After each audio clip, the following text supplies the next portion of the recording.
By 1966, Janis Joplin had made her way back to San Francisco from Port Arthur, bypassing the North Beach area, where she stayed in 1963 on her first move and ending up in the Haight-Ashbury district. She had been staying in the basement of 1090 Page Street part-time, which had served as a crash pad for many artists and wanderers of the time, including Big Brother members, which she began rehearsing with in the main ballroom area. Janis also stayed with Country Joe McDonald, who she was in a relationship with at the time, on the second-floor commune apartment houses of 1472 Haight Street and 1509 Haight Street, both of which he was living in at the time. Chet Helms had begun booking Janis and Big Brother into his music venue, the Avalon Ballroom, and other venues, and was ever present at the basement rehearsals and jam sessions in the basement of 1090 Page Street.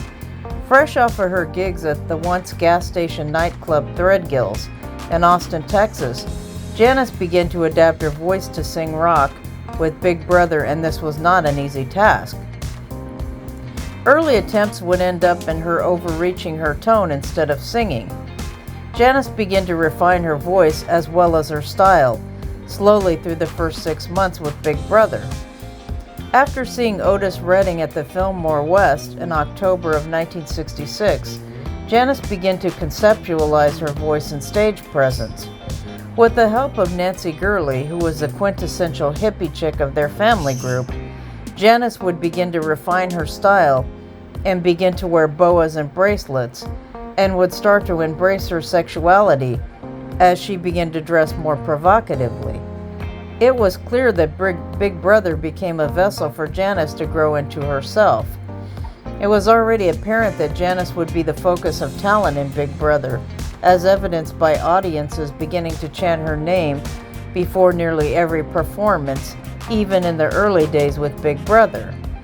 Even though she had doubts regarding her talents in the beginning, Janis would be the shining focal point of Big Brother, and soon she would grow into it and even embrace that role. Janis's early dichotomy between whether to sing folk and compete against the likes of Joan Baez, or let her own raw, bluesy style of singing come to the forefront, had been solved after the first few appearances at the Avalon. When Janis returned from Port Arthur, she was clean. After being assured by Chet Helms that acid was the prevailing drug in the Haight, he reassured her that it would be easy to stay clean. In the Haight communes, the use of LSD was the dominant drug, but this was mostly true with regard to commune life specifically. In 1966, Janis would find her way back to her addictions to speed and heroin, which she managed to avoid entirely in Port Arthur. In 1966, the band moved to a Lagunitas commune, not only to practice music, but also a place for Janis to try to get clean. Drug use was also prevalent in the band and their circle, especially heroin and speed use, which would make getting clean and staying clean a lot more difficult for Janis. She would continue the struggle to get clean in fits and starts over the next few years. After Peggy Caserta met Janis at the Matrix in mid-1966, they would occasionally run into each other across from Peggy's shop above 1509 Haight Street, where Janis would be seeing Country Joe McDonald and Peggy would be seeing various locals. At the time, Peggy was in a relationship with Kim Chappelle, who was purported to be the female ex-lover of Joan Baez. Peggy was running her own store, Manasadika, across the street at 1510 Haight Street, which successfully sold hip clothing and accessories. The store was doing so well, she was eyeing the barbershop property next door, which she would use to eventually expand the store to 2 fronts. One day, Janis would make her way into Peggy's shop not too long after her Matrix stint, and they would bond over Peggy gifting Janis a pair of Levi's that she could not afford at the time. Janis and Big Brother made very little off their Chet Helms gigs, but they did get exposure into the public forum. Later, this exposure would prove to be invaluable to their future.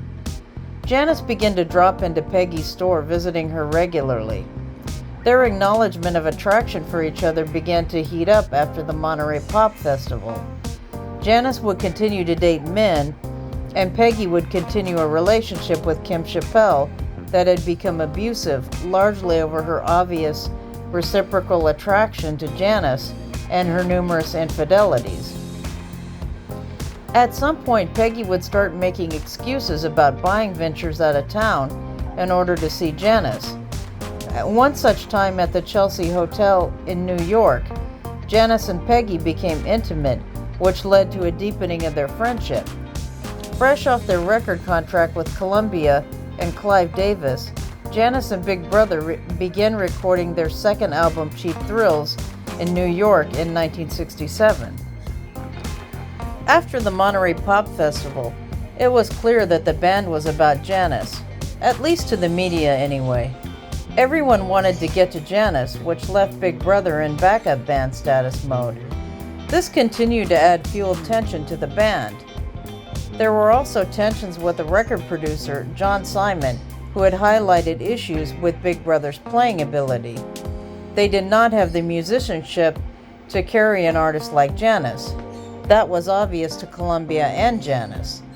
Simon wanted by-the-book playing by serious musicians, not art, which is what Big Brother wanted to produce. This fact eventually led to the split for Janis, at least in part. Early on, Janis had doubts about the seriousness and ability of Big Brother, which translated later to her needing a backup band that could back her ability as she progressed as a singer. However, Janis did support the art, and this carried Big Brother through their time with Simon in the studio. Before the record was complete, John Simon left production of the album and was replaced by Elliot Major. Simon did not even take a production credit on the album. In New York, it became clear to Janis that Peggy had a crush on Sam Andrew, as she had shown up at the hotel to be with him without even a mention to Janis. There were numerous problems with this scenario. Sam Andrew had a crush on Janis, and this was apparent to everyone, even Peggy Caserta at the time.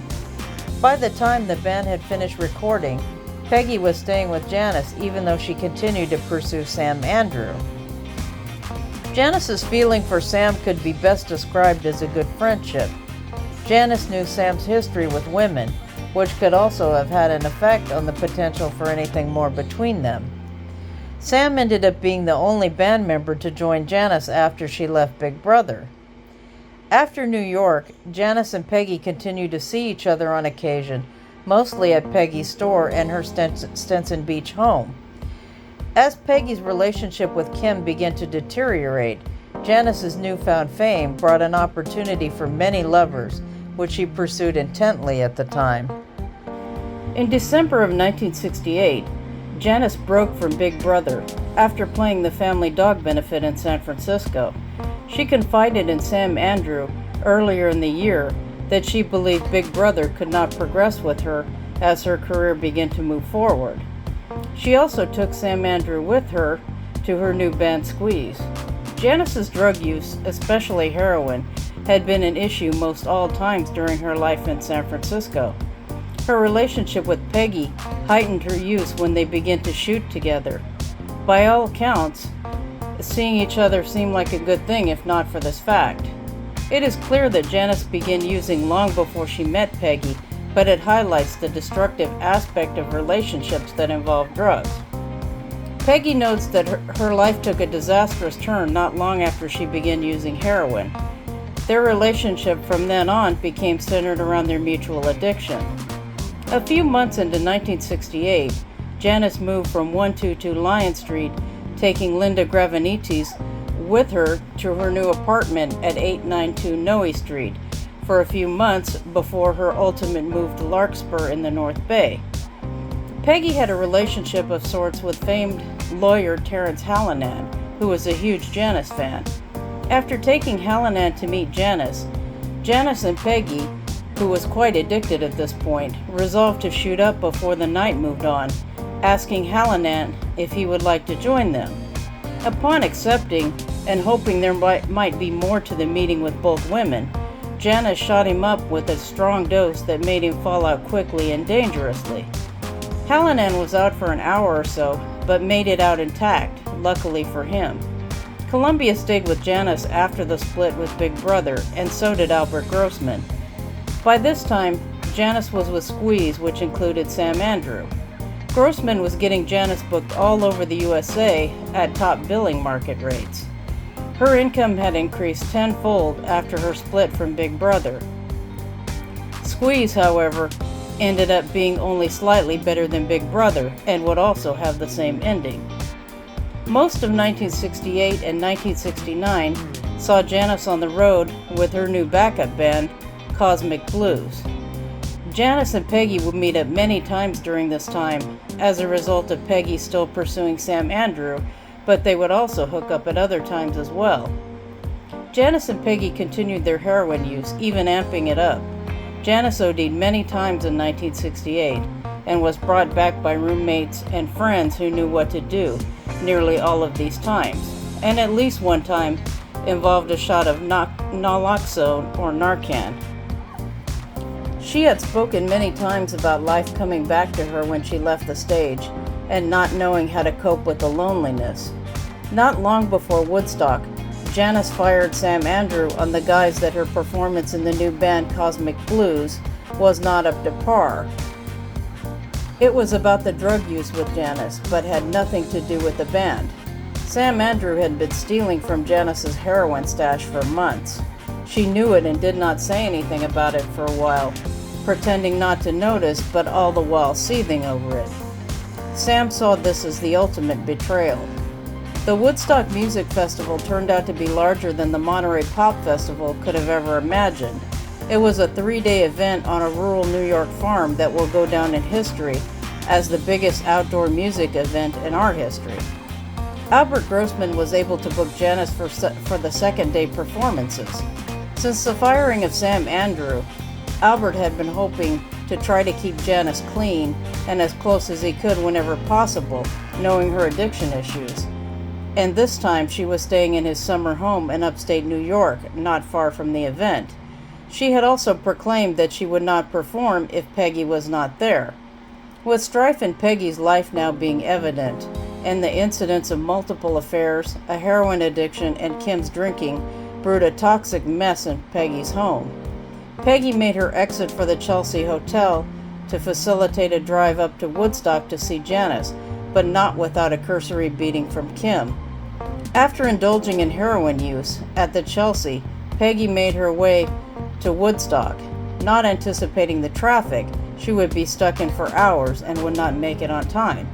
Word got to Janis, and she sent a helicopter to pick up Peggy and deliver her to the festival's backstage area. Woodstock was powerful, to say the least. The heavens must have opened listening to so many great artists. Janis's problem with heroin was beginning to affect her personal and private life. Albert had hoped that by Janis firing Sam Andrew, she would be removed from the temptation to use, and he hoped she would get clean. Janis was having problems with her backup band as well as with Linda Gravenites, who had moved in with Janis to her new home in Larkspur, and was also threatening to leave due to her increased drug use. In February, Albert Grossman offered to buy Janis a round-trip ticket and access to a supply of methadone anywhere she would like to go to kick her habit, with some quiet time away from influences in San Francisco or Los Angeles that might tempt her. She happened to pick Brazil, where she would stay for a while trying to get clean. When Janis returned after a month on methadone in Brazil, she brought a new attitude and boyfriend David Nihas with her. David would stay with her and Linda Gravenites, leaving after a few months due to Janis's increased interest in heroin. It seemed that Janis could never stay clean for very long, but during these times she would refuse to see Peggy, as she felt Peggy's addiction, which was massive by this time, would envelop her by dragging her back into her old life. During this time, Janis began letting Chris Christopherson, who was then a budding singer-songwriter and artist at the time, stay with her temporarily. They became lovers and a little more to Janis at some point. This fact was not known to Peggy when she and her partner Kim hooked up with Christopherson at Peggy Stinson Beach home in late 1969. This drove something of a wedge between both women, as they both saw themselves to be in love with Christopherson, but then both realized he was making it big and there would be many women in his life. By all accounts, there already were. Janis began using again, sadly not long before her final overdose. This was during a visit to the Chateau Marmont to see Peggy, who was shooting up at the time. To her credit, Peggy begged Janis not to start again, but to no avail. When people stop using heroin and are clean, even if they use methadone, their tolerance for heroin is usually pretty low, as I suspect might have been the case with Janis. Also, celebrities tend to get the pure and powerful stuff because they can better afford it than most people. These factors likely contributed to Janis's death on October 6, 1970. Peggy Caserta is still with us today and is in her early 80s. Chris Christopherson is still with us at 87, but apparently is quite affected by dementia and being taken care of by family members. Rest in peace, Janis Joplin, Linda Gravenites, Chet Helms, Sam Andrew, and Albert Grossman.